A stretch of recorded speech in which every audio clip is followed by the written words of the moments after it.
നമസ്കാരം. ആസ്ട്രോവേദിക് മീഡിയയുടെ പുതിയൊരു അധ്യായത്തിലേക്ക് എല്ലാ മാന്യപ്രേക്ഷകർക്കും സ്വാഗതം. ഹൈന്ദവരുടെ ഒരു പ്രധാന ആഘോഷമാണ് ശിവരാത്രി. കുംഭമാസത്തിലെ കൃഷ്ണപക്ഷത്തിലെ 13-ാം രാത്രിയും 14-ാം പകലുമാണ് ശിവരാത്രിയായി ആഘോഷിക്കപ്പെടുന്നത്. ശിവഭക്തർക്ക് വളരെ പ്രധാനപ്പെട്ട ഒരു ഉത്സവമാണിത്. ശിവരാത്രി ദിനം മഹാദേവനെ ആരാധിക്കുന്നതിലൂടെ ഒരു വ്യക്തിക്ക് ജീവിതത്തിൽ സമ്പൂർണ്ണ സന്തോഷവും ഐശ്വര്യവും ലഭിക്കുമെന്നാണ് വിശ്വാസം. ശിവപ്രീതിക്കായി അനുഷ്ഠിക്കുന്ന 8 വ്രതങ്ങളിൽ ഒന്നാണ് ശിവരാത്രി വ്രതം. കുംഭമാസത്തിലെ കൃഷ്ണപക്ഷ ചതുർദശി ദിവസമാണ് മഹാശിവരാത്രിയായി ആഘോഷിക്കുന്നത്. പരമശിവന് വേണ്ടി പാർവതീദേവി ഉറക്കമിളച്ചു പ്രാർത്ഥിച്ചത് ഈ ദിവസമാണെന്നാണ് വിശ്വാസം. സകല പാപങ്ങളെയും ഇല്ലാതാക്കുന്ന ശിവരാത്രി വ്രതത്തിലൂടെ കുടുംബത്തിൽ ഐശ്വര്യവും സമൃദ്ധിയും കളിയാടുമെന്നാണ് വിശ്വാസം. ഭക്തിയോടുകൂടിയ വ്രതാനുഷ്ഠാനം അവനവനും ജീവിത പങ്കാളിക്കും ദീർഘായുസ്സുണ്ടാവുവാൻ ഉത്തമമാണത്രേ. ദമ്പതികൾ ഒന്നിച്ചു വ്രതം അനുഷ്ഠിക്കുന്നത് അത്യുത്തമമാണെന്നാണ് വിശ്വാസം. വ്രതശുദ്ധിയുടെ ശിവപൂജകളുമായി ഉപവാസമിരിക്കുന്നതും ഉറങ്ങാതിരിക്കുന്നതും ശിവരാത്രി ദിനത്തിലെ പ്രധാന ആചാരങ്ങളിൽ ഒന്നാണ്. ഗുരുശാപം, സ്ത്രീശാപം എന്നീ മഹാപാപങ്ങൾ ശിവരാത്രി വ്രതം എടുക്കുന്നതിനാൽ ഇല്ലാതാകുമെന്നാണ് വിശ്വാസം. എന്നാൽ ശരിയായ രീതിയിൽ വ്രതമെടുക്കുന്നത് എങ്ങനെയൊക്കെയാണെന്ന് നമുക്ക് ഈ വീഡിയോയിലൂടെ ഒന്ന് പരിശോധിക്കാം. അതിനു മുൻപായി നിങ്ങൾ ഈ ചാനൽ ആദ്യമായിട്ടാണ് കാണുന്നതെങ്കിൽ ദയവായി സബ്സ്ക്രൈബ് ചെയ്യുക. കൂടാതെ അടുത്തുള്ള ബെൽ ബട്ടൺ കൂടെ ഇനേബിൾ ചെയ്താൽ പുതിയതായി അപ്ലോഡ് ചെയ്യുന്ന എല്ലാ വീഡിയോസും നിങ്ങൾക്ക് നോട്ടിഫിക്കേഷൻസായി ലഭിക്കുന്നതാണ്. പാലാഴി മഥനത്തിൽ ലഭിച്ച കാളകൂടവിഷം ലോകർക്ക് ഭീഷണിയാകാതിരിക്കുവാൻ സാക്ഷാൽ പരമശിവൻ സ്വയം പാനം ചെയ്യുകയുണ്ടായി. എന്നാൽ അത് കണ്ഠത്തിൽ നിന്നും താഴേക്ക് ഇറങ്ങാതിരിക്കുവാനായി പാർവതീദേവി ഭഗവാന്റെ കണ്ഠത്തിലും അത് പുറത്തേക്ക് പോകുവാതിരിക്കാനായി മഹാവിഷ്ണു ഭഗവാന്റെ വായും പൊത്തിപ്പിടിച്ചുവെന്നും അങ്ങനെ കാളകൂടവിഷം പരമശിവന്റെ കണ്ഠത്തിലിരിക്കുകയും ചെയ്തുവെന്നും അതിനുശേഷം ഭഗവാന് നീല നിറം ലഭിച്ചുവെന്നും അങ്ങനെ നീലകണ്ഠൻ എന്ന നാമധേയം ലഭിച്ചുവെന്നും വിശ്വസിച്ചു വരുന്നു. ഭഗവാൻ പരമേശ്വരന് ആപത്തും അത്യാപത്തും വരാതിരിക്കുവാനായി പാർവതീദേവി ഉറക്കമിളച്ച് ഭർത്താവിനായി പ്രാർത്ഥിച്ച് മാഘമാസത്തിലെ കറുത്തപക്ഷ ചതുർദശി തിഥിയിലായിരുന്നുവെന്നും അതാണ് പിന്നെ മഹാശിവരാത്രിയായി ആചരിച്ചു തുടങ്ങിയതെന്നുമാണ് ഐതിഹ്യം. ശിവരാത്രി വ്രതം ചിട്ടയോടെ അനുഷ്ഠിക്കുന്നവർക്ക് ശിവഭഗവാന്റെ അനുഗ്രഹം വേണ്ടുവോളം ലഭിക്കുന്നു എന്ന് ഐതിഹ്യങ്ങളിൽ നിന്നും വ്യക്തമാകുന്നതാണ്. പണ്ട് മഹാപാപിയായ സുന്ദരസേനൻ എന്നയാൾ നാഗേശ്വരം എന്ന ശിവക്ഷേത്ര സന്നിധിയുടെ അടുത്ത് എത്തപ്പെട്ടു. അപ്പോഴവിടെ മഹാശിവരാത്രി ആഘോഷങ്ങൾ നടക്കുകയായിരുന്നു. യാദൃശ്ചികമായിട്ടായാലും മഹാപാപിയായ സുന്ദരേശനും ശിവരാത്രി പൂജയിൽ പങ്കെടുത്തു. ഏതാനും നാളുകൾക്ക് ശേഷം സുന്ദരേശൻ മരിച്ചു. ആത്മാവിനെ കൊണ്ടുപോകുവാനായി കാലന്റെ ദൂതന്മാരും ശിവന്റെ ദൂതന്മാരും യുദ്ധം ചെയ്യേണ്ടി വന്നു അത്രേ. ശിവദൂതന്മാർ വിജയിക്കുകയും അയാളുടെ ആത്മാവിനെ ശിവലോകത്ത് കൊണ്ടുപോകുകയും ചെയ്തു. ശിവരാത്രി വ്രതം, പൂജ, ആത്മസമർപ്പണം എന്നിവയിലൂടെ ശിവലോകത്ത് എത്താനാകുമെന്ന് ഉദാഹരണ സഹിതം അഗ്നിപുരാണം, ശിവപുരാണം എന്നിവ നമുക്ക് വെളിപ്പെടുത്തി തരുന്നതാണ്.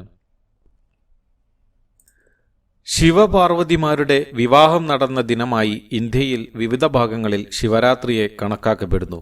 ഈ വിശ്വാസപ്രകാരം ദേവീദേവന്മാരുടെ വിവാഹം നടന്ന മംഗളദിനമെന്ന പ്രാധാന്യമാണ് ശിവരാത്രിക്ക് നൽകി വരുന്നത്. ശിവശക്തിമാരുടെ കൂടിച്ചേരൽ മുഹൂർത്തമായി കണക്കാക്കി ശിവരാത്രി ആഘോഷിച്ചു വരുന്നു. ശിവഭഗവാൻ ആദ്യമായി താണ്ഡവം ആടിയ ദിനമായും ശിവരാത്രിയെ വിശേഷിപ്പിക്കുന്നു. ശിവൻ ജ്യോതിരൂപത്തിൽ പ്രത്യക്ഷമായ പുണ്യമുഹൂർത്തമെന്നും മഹാശിവരാത്രിക്ക് ഒരു പേരുണ്ട്. പ്രകാശരൂപത്തിൽ വിഷ്ണു മഹേശ്വരന്മാർക്ക് ശിവൻ പ്രത്യക്ഷനായതും അവരോട് പ്രകാശരൂപത്തിലുള്ള തന്റെ ആദിയും അന്തവും കണ്ടെത്താൻ പറഞ്ഞതും ഇതേ ദിനത്തിലാണെന്നും പറയപ്പെടുന്നു. ശിവന്റെ തനുജ്യോതിയുടെ ആദ്യാന്തങ്ങൾ കണ്ടെത്താനാവാതെ പരാജയപ്പെട്ട വിഷ്ണുവും ബ്രഹ്മാവും തങ്ങളാണ് പ്രപഞ്ചത്തിലെ വലിയവരെന്ന അഹംഭാവം വെടിഞ്ഞുവെന്നും വിശ്വാസമുണ്ട്. ശിവരാത്രി വ്രതം ശരിയായ രീതിയിൽ എങ്ങനെ അനുഷ്ഠിക്കാം എന്ന് പരിശോധിക്കാം. വ്രതം തുടങ്ങുന്നതിനു മുൻപ് 3 നാൾ മുൻപെങ്കിലും ചിട്ടയായ ജീവിതക്രമവും ലഘുഭക്ഷണവും ശീലമാക്കുന്നതാണ് പൊതുവെയുള്ള രീതി. ബ്രാഹ്മമുഹൂർത്തത്തിൽ ഉണർന്ന ശേഷം കുളിയും ദിനചര്യകളും കഴിച്ച് തൊട്ടടുത്തുള്ള ശിവക്ഷേത്രത്തിൽ ദർശനം നടത്താം. ഭസ്മം, രുദ്രാക്ഷം എന്നിവ ധരിക്കുന്നതും ഉത്തമം. ശിവപഞ്ചാക്ഷരി മന്ത്രം ഓം നമഃശിവായ ചൊല്ലി ക്ഷേത്രത്തിൽ സമയം ചെലവഴിക്കുന്നതും നല്ലതാണ്. ക്ഷേത്രത്തിൽ പോകുവാൻ സാധിക്കാത്തവർക്കായി വീട്ടിലും ശിവപൂജ നടത്താവുന്നതാണ്. പാൽ, തേൻ, സുഗന്ധദ്രവ്യങ്ങൾ, പൂക്കൾ, കോടിവസ്ത്രം, മറ്റു പൂജാ സാമഗ്രികൾ എന്നിവ സമർപ്പിച്ചുകൊണ്ട് വേണം ഭഗവാന് വേണ്ടി പൂജ ചെയ്യുന്നത്. വീട്ടിൽ പൂജ ചെയ്യുവാൻ സാധിക്കാത്തവർക്ക് ക്ഷേത്രത്തിലെ പൂജ വഴിപാടായി കഴിപ്പിക്കാവുന്നതാണ്. ക്ഷേത്രത്തിലെ പുണ്യസ്നാനവേളയിൽ പരമശിവന്റെ ദിവ്യനാമങ്ങൾ ജപിക്കുന്നത് വളരെ ശ്രേഷ്ഠമായി കണക്കാക്കുന്നു. ശിവരാത്രിയിലെ വ്രതം പുലർച്ചെ ആരംഭിക്കുകയും പകലും രാത്രിയും തുടരുകയും ചെയ്യുന്നു. പഞ്ചാംഗം നിർദ്ദേശിച്ച പ്രകാരം പാരണ സമയത്ത് മാത്രമേ ഉപവാസം അവസാനിപ്പിക്കാവൂ. ശിവരാത്രി ദിനത്തിൽ രാത്രി മുഴുവൻ ഉറങ്ങാതിരുന്നാൽ മാത്രമേ വ്രതാനുഷ്ഠാനത്തിന് ഫലമുണ്ടാവുകയുള്ളൂ. വീട്ടിൽ അല്ലെങ്കിൽ ക്ഷേത്രത്തിൽ ശിവപൂജയ്ക്കൊപ്പം ജാഗ്രത പാലിക്കേണ്ടതാണ്. കാരണം ഭക്ഷണം, പാനീയങ്ങൾ, വെള്ളം എന്നിവ ഒഴിവാക്കുന്നതാണ് കർശനമായ ഉപവാസം. എന്നാൽ ഉപവാസത്തിൽ പാലും വെള്ളവും പഴങ്ങളും കഴിക്കാവുന്നതാണ്.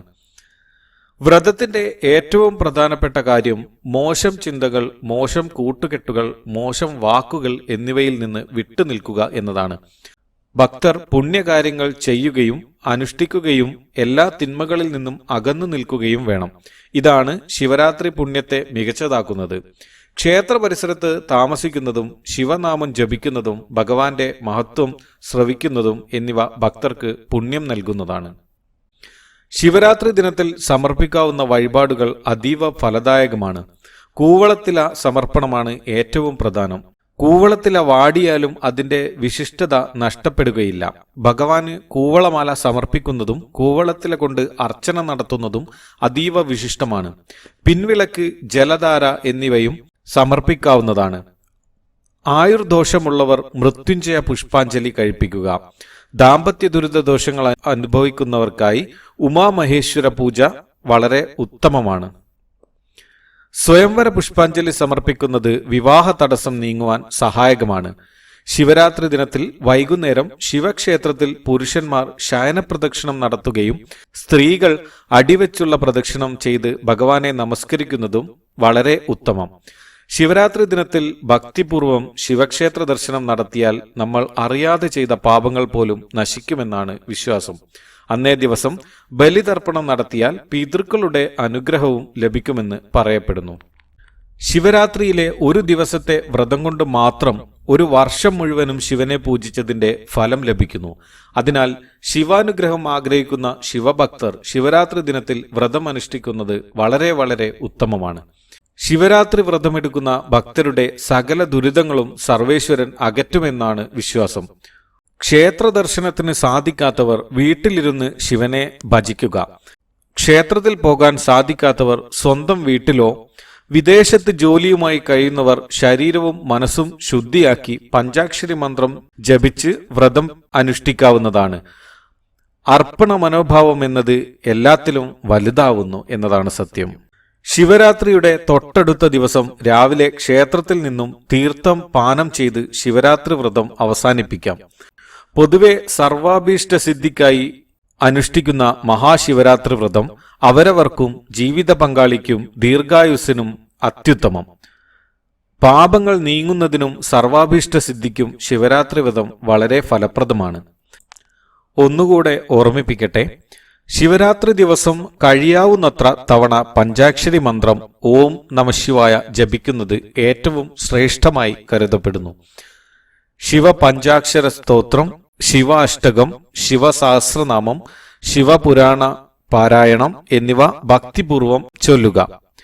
സൂര്യോദയത്തിനു മുന്നേ കുളി കഴിഞ്ഞ് നിലവിളക്ക് തെളിയിച്ച് ഗായത്രി മന്ത്രം ജപിക്കുന്നതിനോടൊപ്പം ശിവഗായത്രി ജപിക്കുന്നതും വളരെ നല്ലതാണ്.